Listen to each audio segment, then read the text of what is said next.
in the blue corner, hailing from Vietnam. Make some noise for Ta Duc Du.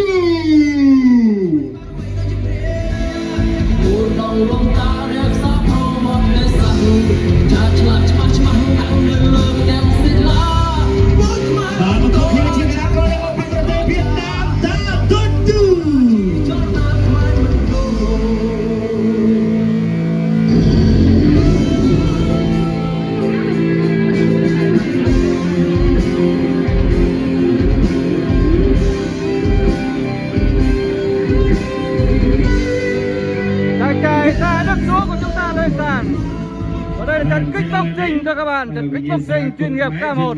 Chúng ta được số hàng 63.5. Dừng chỗ nó bằng kích boxing bên nó hoặc bầy cú cho mưa thá Việt Nam ba ai xong bằng bánh xong ra khu bọn tòn ấy rồi quay coi chạy nè.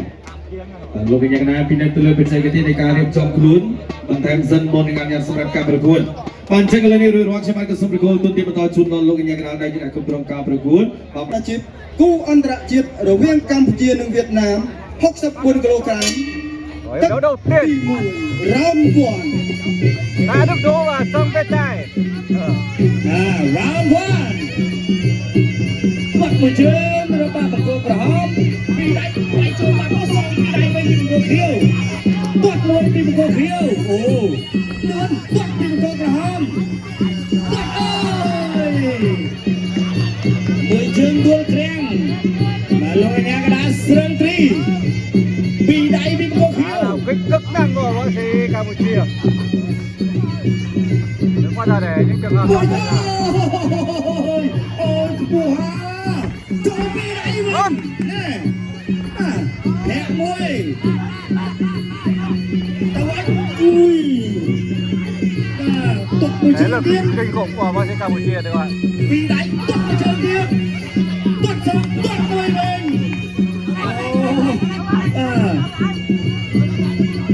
Tuột một chân rồi ba bật cô hóm.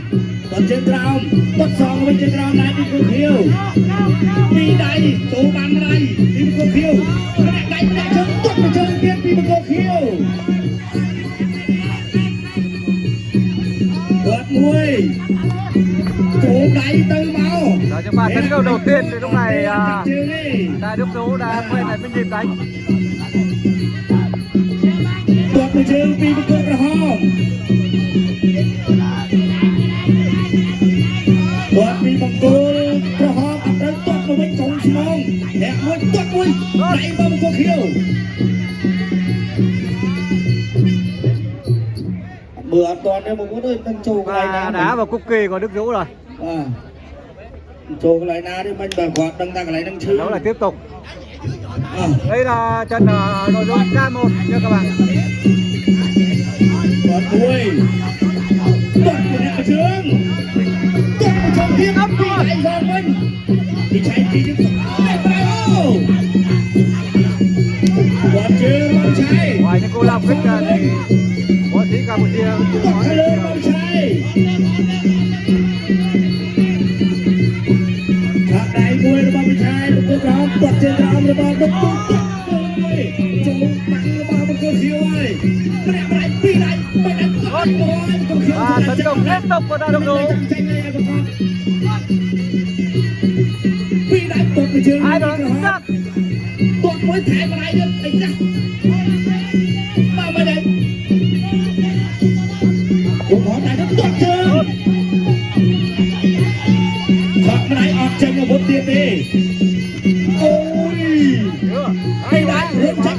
Tuột vào chân tiền. Nè. Sạc đó. Tuột vào chân tiền. Vào đây nâng à. Thoát vào đây tuột vào chân tiền. Chọc tự đi mùi. Ôi. Chính đang đột gần sờ. Ổn này. Ông Sa Việt trai này già mà anh cũng dữ quá trời ơi. Ta Đức Đỗ này.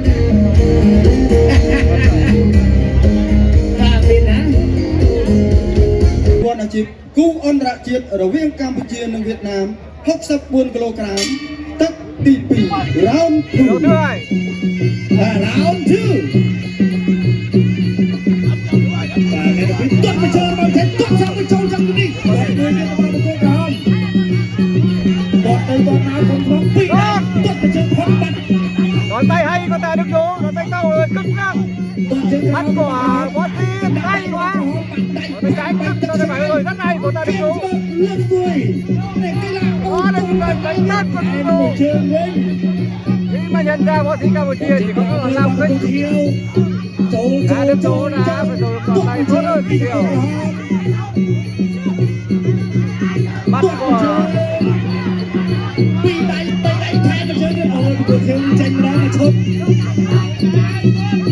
cuộc mà chơi bị con rốt thẹn ơi lên cuộc khiêu theo nhà đá ra là cô khó chặt chơi con không tiếp tục cô khó đã chặt tinh rằng tiếp tục các bạn đường chung muối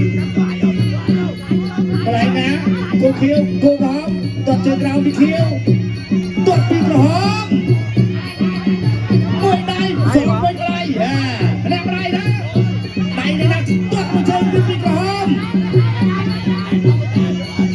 toàn một chơi bị hóm mà đây là bị hóm hết bị khiêu toàn bị hóm khiêu toàn muốn tay hóm toàn tạm tay đã trâu toàn bị hóm toàn bị khiêu toàn bị hóm toàn bị hóm toàn bị hóm ôi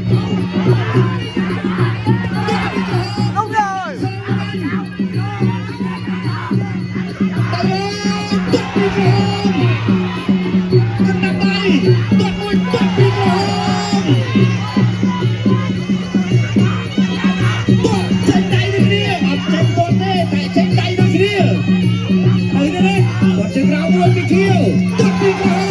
một trận đấu đánh nhanh nghề nào Đức Dũng ơi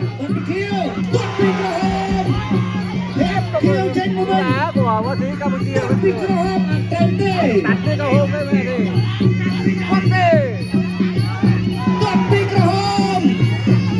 đặt tay bị khiêu đi đây toàn bị khiêu mười đây bị khiêu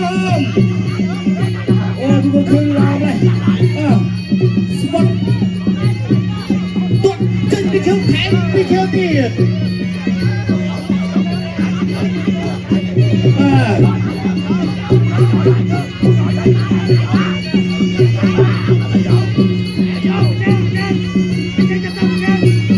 tao ấy môi trường bị hồn đại bị thiếu mình môi trường bị hồn ngăn đột bạc làm bắt được bom đã cho môi chân cho bom chẹt mà cây pin nè dây đám cây pin đập phum 4 kg tứcទី3ជាទឹកផ្ដាច់ក្របាទទឹកទី3đâyជាទឹកផ្ដាច់ក្រ là cho bóng ở đấu thứ ba cuối cùng của trận đấu này lại Đức Dũng và sang trai đẹp trai cô khiêu sang trai tại Đức Dũng của chúng ta có đài màu xanh các bạn toàn bên chỗ cái này hết sạch sẽ tốt này như thế này ba đây lại sạch sẽ pi đây cái đẹp này song mình toàn chạy cái này như thế này rồi toàn cái toàn không có cái này đi toàn cắt môi chạy đây bị thiếu toàn hồn mà đây bị cháy bay tới cô khiêu bay không toàn hạt cái đông vì cô khiêu bị cháy cái này đang chứ nè môi chơi bị cháy ôi vì đáy trốn lại mình vì đấy môi chơi biết anh già chẳng lên nhỉ đánh cắt hai của ta Đức Dũng rồi bị cháy mà thôi anh ba đi chắc rồi môi chơi bị có hôm môi chơi biết bị đáy bị khiêu trâu băng ở đây môi chơi bị có hôm bỏ cho con cạp môi khiêu xa nè có hôm bay đâm cái bật chức chân bảo bật nó biết chỗ co nó gì rồi chỗ mà trên chạp trên hay mà về môn làm cô có chạp chết khiêu vào nhà đà lấy có mà ra bên này nhà đà đất luôn này một chương tiếp đi có hôm một ui hẹp môi đi khiêu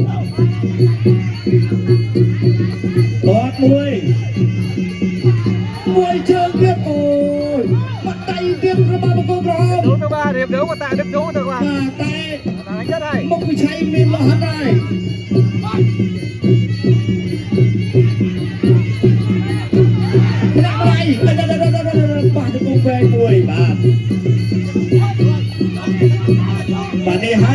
អ្នកប្រយុទ្ធ បាត់កបទីកាត់អូយ បាទ ដល់ ពី3 បាត់គាត់ទេ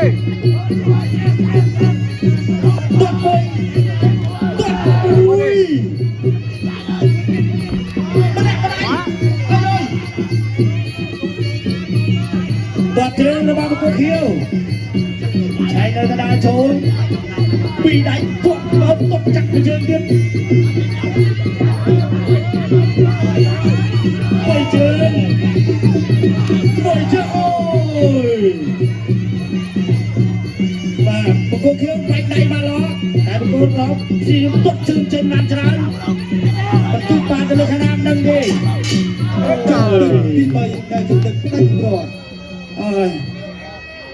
ឲ្យតែមានគូចឹងវាយឲ្យតែបាន10គូបើមិនកាច់ក្លោតែនបងប្អូនស្គាល់ក្លោតែនណាបាទបីទឹកពេញទៀតហើយ បាទថ្ងៃស្អែកយើងមានការប្រកួតបន្តធំមួយថ្ងៃទៀតបាទ6ខ្សែជាការប្រកួតខ្សែក្រវ៉ាត់លំដាប់ពិភពលោកបាទ World Kickboxing Championship តប្រកួតទុនទីបន្តជូនដល់គណៈកម្មការបច្ចេកទេសប្រកាសលទ្ធផលជាផ្លូវការ